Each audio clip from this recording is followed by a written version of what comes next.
Hi everyone, and hi Lee. So today my guest is Lee Chambers, who is an environmental psychologist. I thought it would be interesting to talk about sustainability of a workplace from the point of view of the well-being, health, and mental health in particular. So I invited Lee to share what he knows about this discipline, what perks and tips and tricks he can share with all of us today, with the listeners of Sustainability Explored. So Lee, let's get it started. Tell us a little bit more about yourself. I know you have your own consultant slash coaching called Essentialize. You will correct me if I'm wrong. And what does it mean to be an environmental psychologist? Share with us your journey. Yeah, so for me, it's always been something that's interested me. And I did international business psychology at university. And that took me through a lot of different disciplines, including comparative politics, organizational psychology, and looking at history, geography, and geopolitics. And so I got quite a wide breadth of subjects, and that helped me because I'm a very much integrated person. I don't like looking at things in isolation without seeing the bigger picture. And actually decided from that my original career path was to be a financial advisor to help people with their own financial well-being. And that kind of really fed my need for statistics and my need to help people. But that was unfortunately in 2007 just before the financial crash. And after 6 months, I lost that career. So then that took me on a completely different career path where I started working to understand physiologically and psychologically what made people work and how that could then be optimized and researched and seen to be a way to promote human health. So that was very much my passion. And unfortunately, in 2014, I lost the ability to walk through illness. And on the quest to get back up onto my feet and back walking again, I had an even more in-depth and ingrained passion to understand health outcomes and how the world around us affects those, but also how our behaviours affect the world too. So that led me to decide that I wanted to take environmental psychology and my other qualifications in sleep environments and in human performance nutrition and put it together into a package to look, where do we spend the majority of our time? Well, we spend roughly 100 hours of our week either in a workplace environment or a sleep environment. So my passion really was to see if we can optimize those environments where we spend 2/3 of our lives, then we can improve our own health outcomes and increase our capacity to behave positively towards other people and towards the world at large. Right. I'm going to take a little turn here. I recently had a one-on-one call with one of the regular listeners from Ireland. Alan, if you're listening, this question is for you.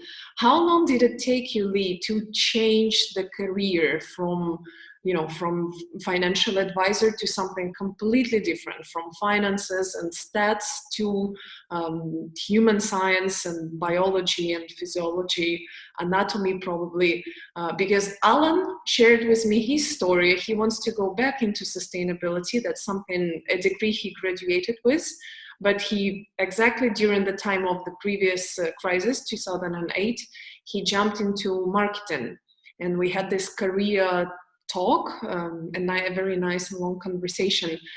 Maybe just right here, how long did it take you? And a piece of advice you could share with someone being in this state right now? Because I think with the crisis unrolling, economical, pandemic and so on, that's going to worry a lot of people. Yeah, so it actually took me quite a few years, but that was on my own kind of journey to discover where I wanted to go. And in many ways, after a few years of working I worked in local government for a while, looking at efficiency management. And then I actually started helping people get back into work, helping them build the confidence, find direction, communicate well, interview.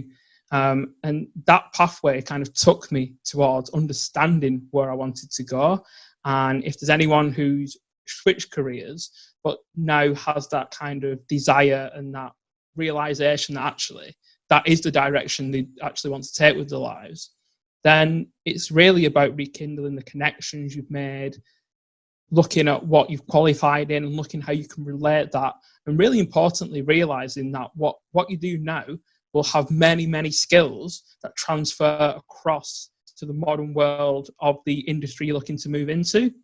And if you really have that passion and desire to go to that industry, now is a perfect time as things have been shaken up, as we now have an intense look at things becoming sustainable and more regenerative at large. So I would definitely suggest that anyone who's thinking of moving into this direction, after this crisis is finished, the culture has become incredibly absorbent for this kind of thing. There is a lot more inquiries in this kind of direction. So now would be a perfect time to pivot your career back to what you really want to do and get passionate and get intense about what you want to do again. Right. Speaking of that, like a little bit staying on the career note, I keep seeing from the Ukrainian perspective here on the local job sites, many big corporations, bread producing facility for sure, they are looking for so-called well-being manager for their office, for their organization. And they're not alone. So I saw that in the textile industry, I saw it in food industry here locally. And are we talking about some kind of a trend? Is it the same in the UK?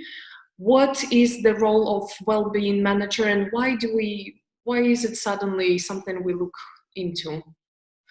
So it's very much come as a transition of understanding how if we're able to sustain the well-being of employees, then they keep up a level of performance that is higher than if their well-being is not sustained.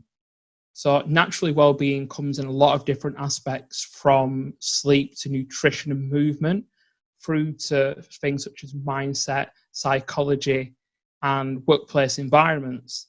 And in a lot of ways, many companies are now realizing that the employees, the people that work for them, are not just resources, but they actually have to be appreciated, developed, made aware of how they can improve, and actually given the chance to speak to someone who's knowledgeable in different areas about how they can keep their physical health and their mental health in a good, positive place. Now, the reason why it's become more of a trend is because companies are starting to realize that if you are able to maintain or even promote the well-being of your employees, they become more productive and they perform at a higher level, but they also have less chance of being off sick and less chance of not being able to turn up for work. And they're more likely to be engaged in the work that they do and less likely to have low morale. And because they're more engaged overall, they're more likely to stay, which cuts recruitment costs and also allows you to retain the best talent in your industry. In fact, what it does is if you're shown to look after your employees, when employees meet across the industry, they champion your company as a place that puts its employees' well-being at a high priority. And that kind of spreads. It becomes a good place to work. You attract the best industry talent and they stay with you.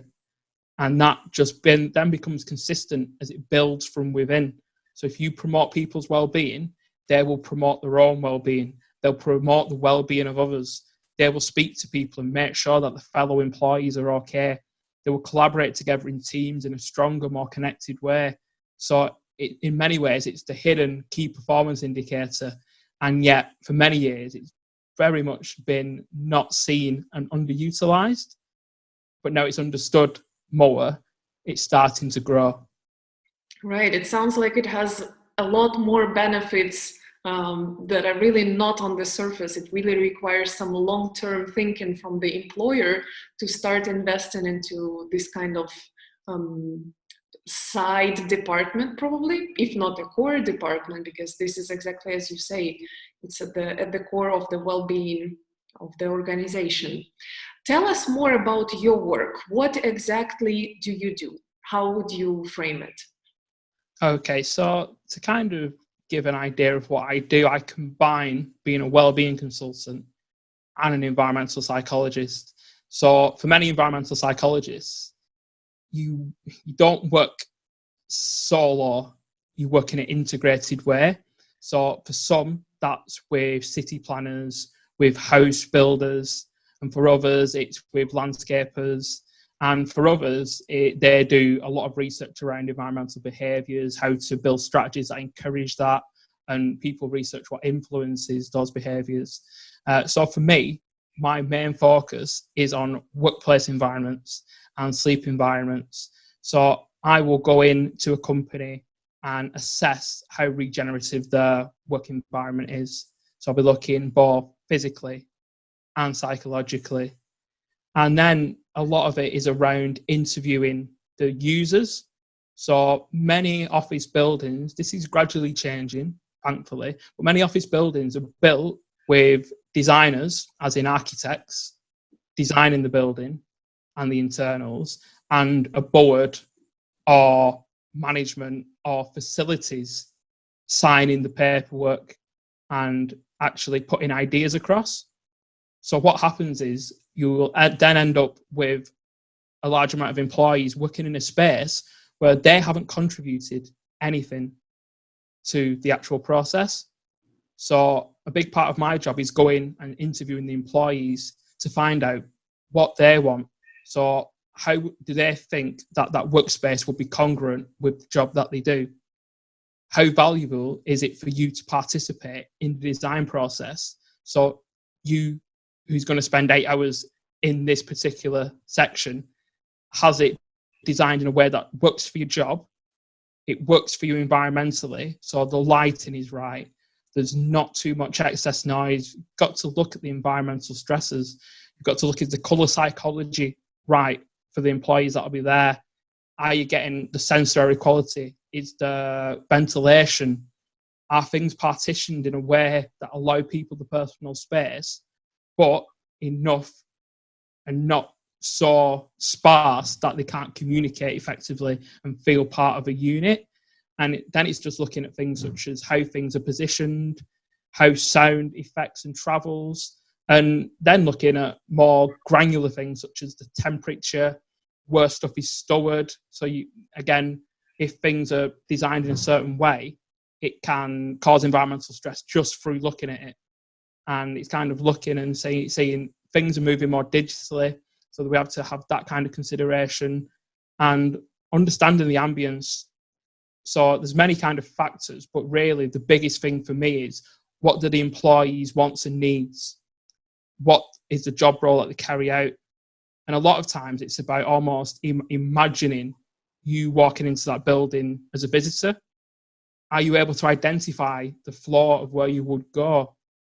And there's lots of different elements, but it's very interesting. I bring that together as an assessment while also promoting health awareness with the employees and helping leadership and management understand sustainable culture, conscious leadership, how to really have a business with a purpose, and how to communicate that down to the staff so they feel in an environment where they're moving forward with goals that everyone has participated in, everyone is congruent with, and therefore they feel like they're on the journey of the company rather than going to work to earn some money to pay for their life. And it's about kind of connecting their journey with the company's journey. And again, that sometimes requires quite a lot of cultural shifting, looking at mindsets, looking at if there's a blame culture. So it's quite a wide variety of roles. And obviously every company has a bespoke need, and every individual employee has an environmental bio-individuality, which they need to look at. And in so many ways, an office is designed by people who design offices.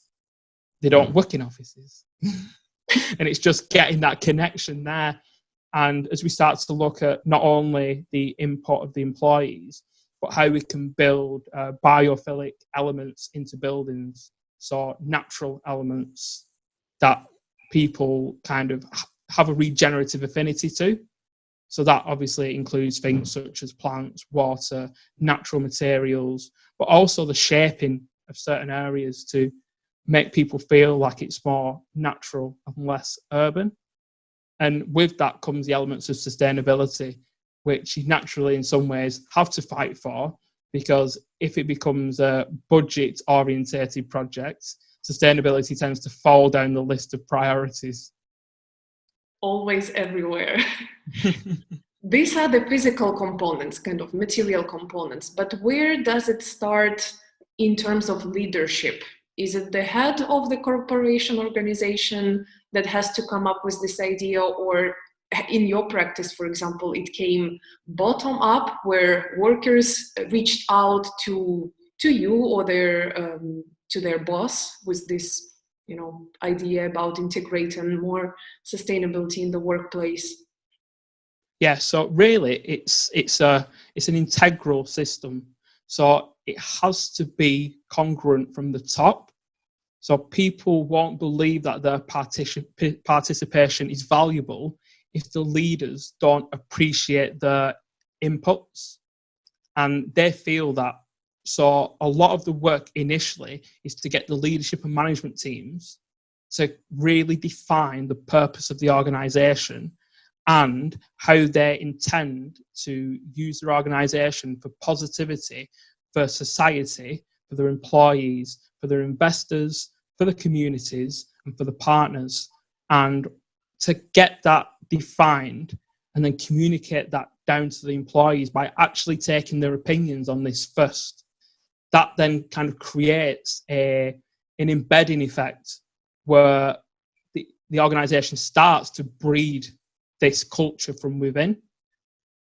So that kind of comes in from the top, but you have to work individually with employee teams from the side to start inputting health awareness and start to get them to not only kind of participate, but to engage and understand that they also have a responsibility for how they live. But in so many ways, if you look to optimize your sleep, if you eat a little bit better, if you move a bit more, not necessarily for the workplace, but for your own quality of life, for the time and energy to do the things that you love outside of work, you can promote this in a way that actually makes you a stronger, healthier, happier person. And then I do work as well, not only with onboarding of new staff for recruitment, but I go and speak in education so that the people coming in are also aware. They're coming to interview and asking, what's the business's purpose? Do you have a conscious effort to change the world? Are your practices sustainable? Do you have, and it's in so many ways we look at corporate social responsibility, but that's an external bolt-on. Like my aim is to breed sustainability from within and well-being from within, because that's how things embed, that's how things stay measured. And I think the biggest thing from a sustainability point of view is if the management of the company, the leadership, and the company's culture promotes sustainability, that makes the employees naturally also promote it themselves. That's amplified if the company also boosts the well-being of the staff, because they have less things naturally that they're worried about, less stress, less anxiety. So they go and act pro-environmentally in their own behaviour and spread that throughout their communities. So in many ways, it starts from the top, but it must be input from the sides, and it must also be educated and awareness built from the bottom. And that is how you get lasting change organisationally. Right. Many people recently, I'd say those luckiest of us who moved from the workplace to home workplace, there is a joke now that in the office you work 8 hours, but remote office you work 16 hours a day. The blurry of these borders, time borders. But anyway, those luckiest of us who moved from workplace offices to home office, many found it hard to readjust. Kids are at home, the square meters do not allow for too much comfort, other people in the apartments, neighbors and so on. Couple of tips for those people? What can you share? How to cozify, I would say, the new workplace? Yeah, so I mean, my tips that I've been giving my clients, and obviously quite a lot of my work has now gone from offices to individuals. But the really important things are to designate a workspace and start to build that as an environment for work. So again, look to incorporate house plants, make sure there's no clutter that will cause your environmental stress in the background, no items where possible that shift you into a different state. So you don't want toys or bills or anything that is going to move you from work to living or work to sleep. We say to get dressed because we have enclosed cognition, which means that when we put stuff on for work, we feel more like we're working. I actually suggest to all clients to walk around the block, leaving home and unlocking your door and going into work.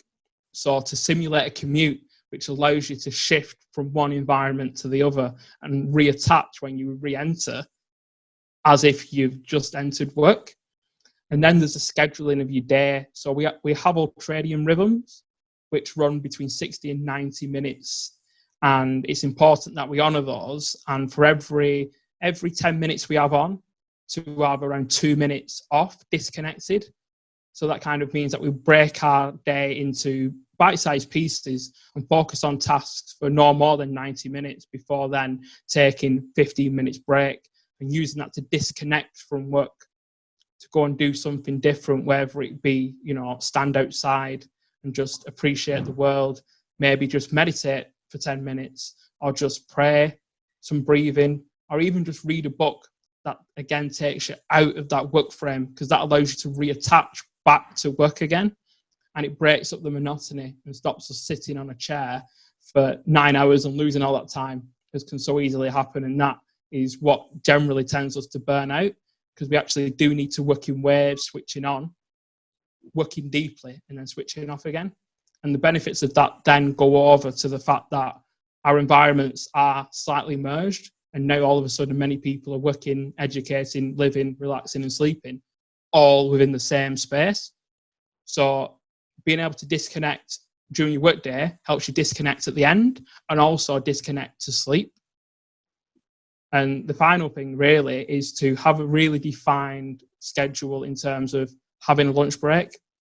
Get outside and get some sunlight in your eyes, the serotonin benefits, and just the sensory elements of the wind blowing against you. You tend to miss that. When you're working, some people work really well with some instrumental background music.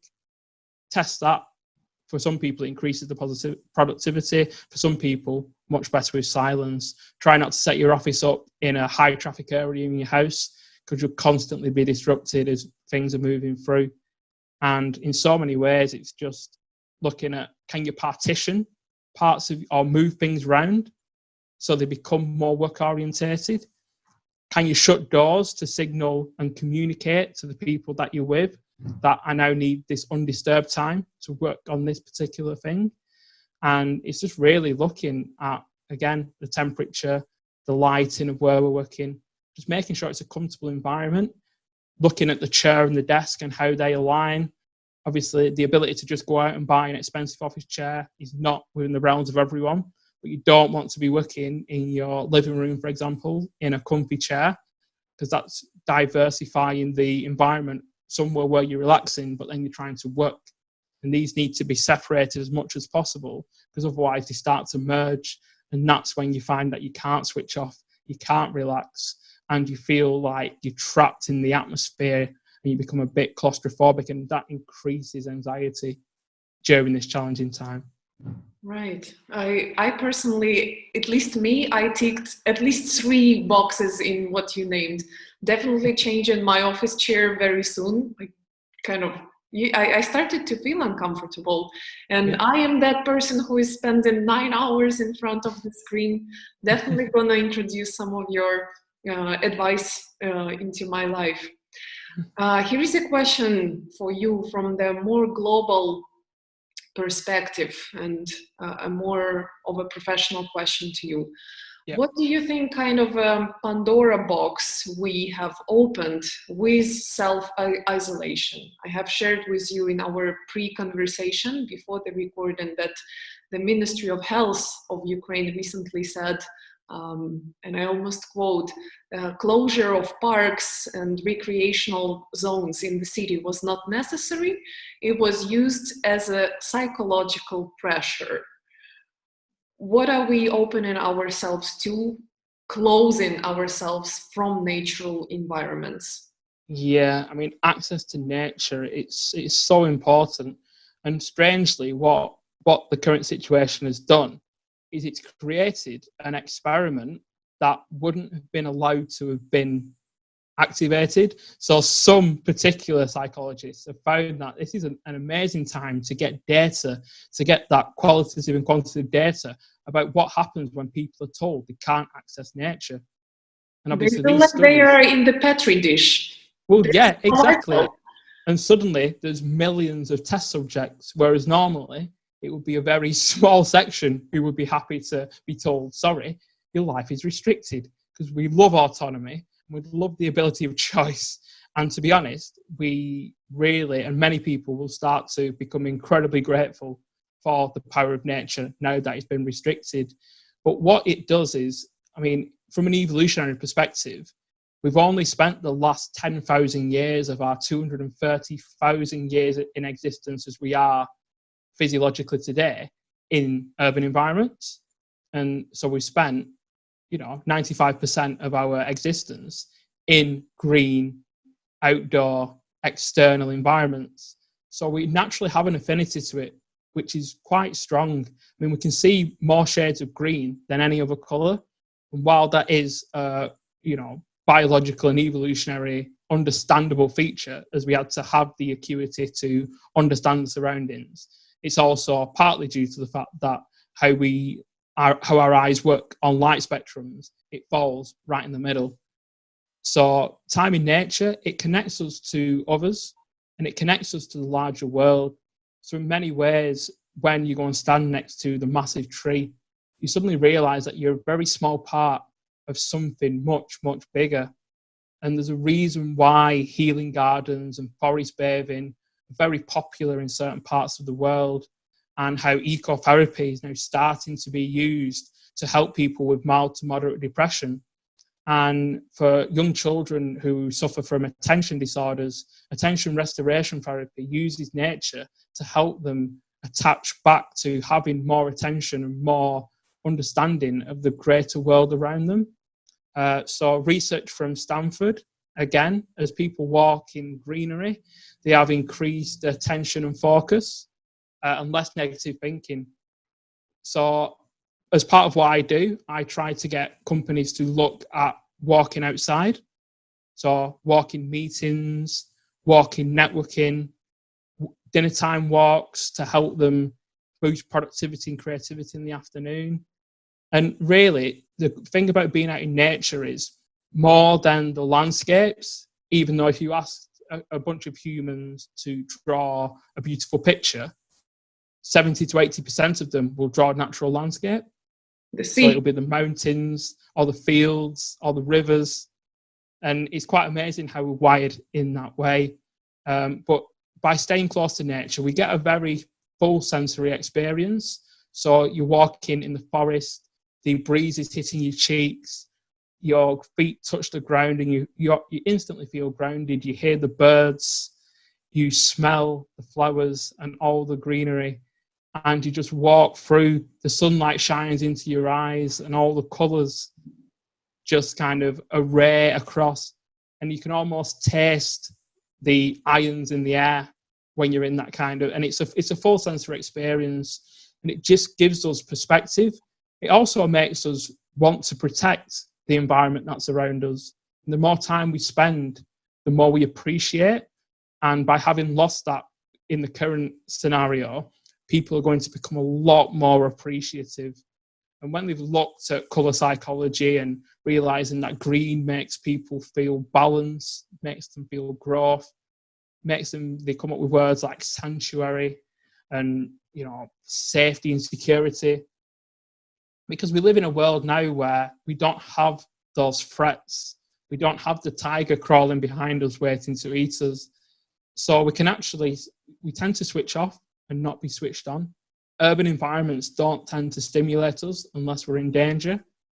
But when you go out into nature, you reconnect to something that's missing. And that's why so many young children who live in urban environments, they take them out to farms to see how the animals are reared. They take them out into the forest to show them very basic survival skills. And it can change their life. It's absolutely massive. And again, it's just simplistic beauty when you're walking in nature. And it just reconnects us to the world that we should look after, wildlife. And again, that appreciation just makes us feel well inside. And it's that ingrained primitive bond. And it just gives us perspective of living healthier, the motivation to carry on, and the energy to keep trying. Beautiful words, Lee. I got it. I literally felt the wind in my face and I got inspired to go outside for a short walk. I am actually very lucky to be living right next to the water, so I see it out of my window, and now I'm gonna go. To wrap up this interview, I think we covered most of the things that I wanted to cover, and we got into the juice of actually, tips and tricks of how to make your workplace, your living place more comfortable and to stay sane. One last question: what would you suggest us to read or watch as a movie? Or maybe you can share some extra tip at the end. I think the biggest thing is, and I quite laugh about this, but it's very difficult to read your way to clarity on this. The best thing to do is truly to get outside and enjoy it, and to be grateful. Now, so many of us have become restricted. Crisis breeds innovation.